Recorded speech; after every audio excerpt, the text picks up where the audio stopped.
اللہ تبارک و تعالی قرآن عظیم میں ارشاد فرماتا ہے وَيَسْأَلُونَكَ عَنِ الْمَحِيضِ، اور اے محبوب تم سے وہ لوگ حیض کے بارے میں پوچھتے ہیں، قُلْ هُوَ أَذًى، آپ فرما دیجئے وہ ناپاکی ہے، فَاعْتَزِلُوا النِّسَاءَ فِي الْمَحِيضِ، تو تم حیض کے ایام میں عورتوں سے الگ رہو، وَلَا تَقْرِبُوهُنَّ، اور ان کے قریب نہ جاؤ، حَتَّى يَطْهُرْنَ، یہاں تک کہ وہ پاک ہو جائے، فَإِذَا تَطَهَّرْنَ فَأْتُوهُنَّ مِنْ حَيْثُ أَمَرَكُمُ اللَّهُ، پھر جب خوب پاک ہو جائے تو ان کے پاس وہاں سے جاؤ جہاں سے اللہ رب العزت نے تمہیں حکم دیا، ان اللہ یحب التوابین، بے شک اللہ بہت ہی زیادہ توبہ کرنے والے کو پسند فرماتا ہے، محبت کرتا ہے، وَيُحِبُّ الْمُتَطَهِّرِينَ، اور بہت ہی زیادہ صاف ستھرا رہنے والوں سے محبت فرماتا ہے۔ اور میں آپ کو بتاؤں کہ یہ جو آیت ہے، اس آیت سے پتہ کیا چلا کہ حیض کی حالت میں جو زین کو جماع نہیں کرنی چاہیے، حیض کی حالت میں شوہر کا بیوی سے وطی کرنا حرام ہے۔ وَيَسْأَلُونَكَ عَنِ الْمَحِيضِ، اور تم سے حیض کے بارے میں پوچھتے ہیں، اس آیت کی شان نزول یہ ہے کہ عرب کے لوگ یہودیوں اور مجوسیوں کی طرح حیض والی عورت سے نفرت کرتے تھے، ان کے ساتھ کھانا پینا، ایک مکان میں رہنا انہیں گوارا نہ تھا، بلکہ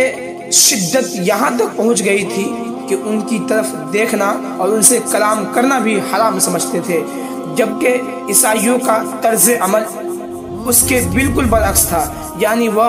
ان دنوں میں عورتوں سے ملاپ میں بہت زیادہ مبالغہ کرتے تھے۔ مسلمانوں نے حضور کریم صلی اللہ علیہ وسلم سے حیض کا حکم دریافت فرمایا تو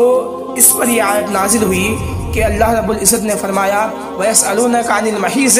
اے محبوب تم سے وہ لوگ حیض کے بارے میں پوچھتے ہیں، قل آپ فرما دیجئے وَهُوَ أَذًى، کہ وہ ناپاکی ہے۔ اور میں آپ کو بتاؤں کہ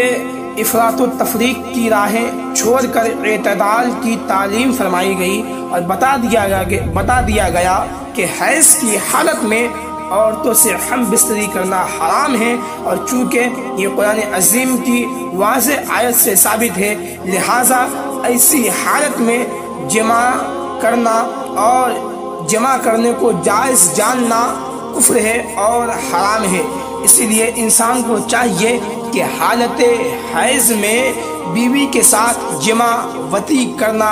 بالکل ہی حرام ہے، جو اس فعل کو جائز جانے گویا کہ اس نے کفر کیا۔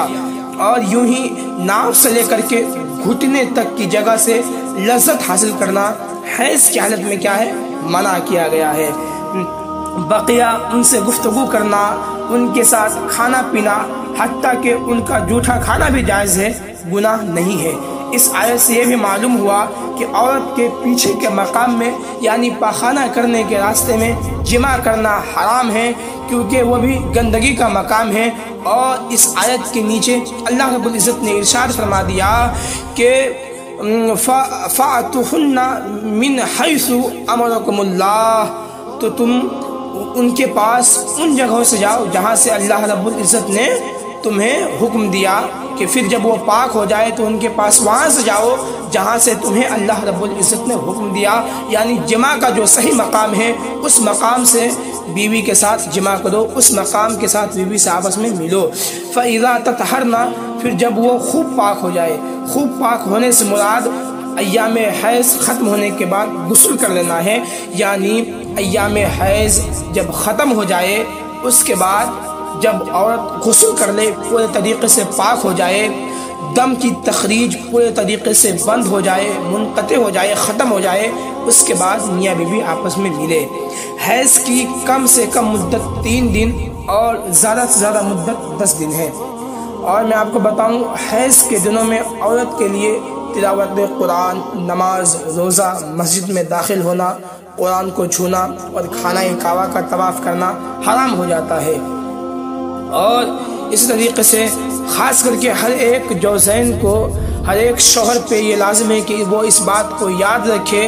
کہ شادی کے بعد بھی مرد پہ 2 چیز حرام رہتی ہے۔ ابھی مذکور میں نے جو بھی کچھ ذکر کیا اس آیت سے بھی پتہ کیا چلا کہ دو چیز مرد پہ حرام رہتی ہے شادی کے بعد بھی۔ نمبر ایک کہ حیض کی حالت میں بیوی کے ساتھ وہ وطی نہیں کر سکتا، یعنی ہم بستری سیکس نہیں کر سکتا بیوی کے ساتھ حالت حیض میں، اس لیے کہ رب نے فرما دیا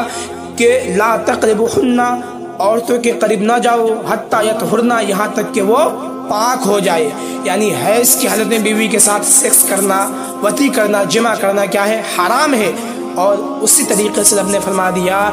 فَأْتُوهُنَّ مِنْ حَيْثُ أَمَرَكُمُ اللَّهُ، کہ پھر جب وہ پاک ہو جائے تو ان کے ساتھ، ان کے پاس، ان سے ایسے وطی کرو جیسے کہ اللہ نے تمہیں حکم دیا، جس راستے سے اللہ نے تمہیں حکم دیا۔ اور جمع کا صحیح مقام کیا ہے؟ وہ عورت کے پیشاب والا راستہ ہے کہ نکاح کے بعد عورت مرد کو مل کے بزا حاصل ہوتا ہے، اور جماع کا صحیح مقام کیا ہے؟ عورت کا پیشاب والا راستہ ہے۔ اس لیے ہر ایک مرد کو غور کرنا چاہیے کہ یار ہم کر کیا رہے ہیں، بیوی سے وطی کرنے کا طریقہ کیا ہے۔ میں آپ کو بتاؤں، جو شخص بسم اللہ نہ پڑھے بیوی کے ساتھ جماع کرتے وقت، تو یاد رکھے پیارے آقا ارشاد فرماتے ہیں کہ جب بندہ مومن جب جوزین آپس میں ملتا ہے اور بسم اللہ نہ پڑھتا ہے تو شوہر کے اعلی تناسل، شوہر کے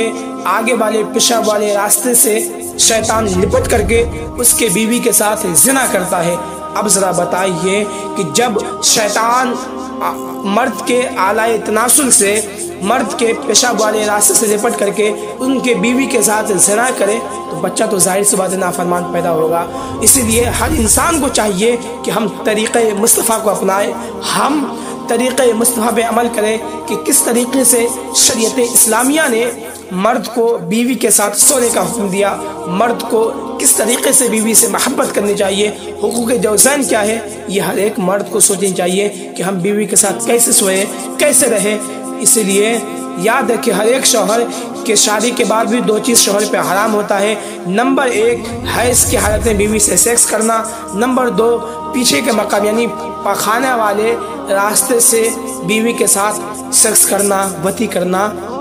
بالکل ہی حرام ہے۔ دعا کرتا ہوں مولا ہر ایک شوہر کو سمجھنے کی توفیق عطا فرمائے، ہر ایک شوہر کو شریعت مطہرہ پہ، شریعت اسلامیہ پہ زندگی گزارنے کی توفیق عطا فرمائے۔ وآخر دعوانا الحمدللہ رب العالمین۔ السلام علیکم۔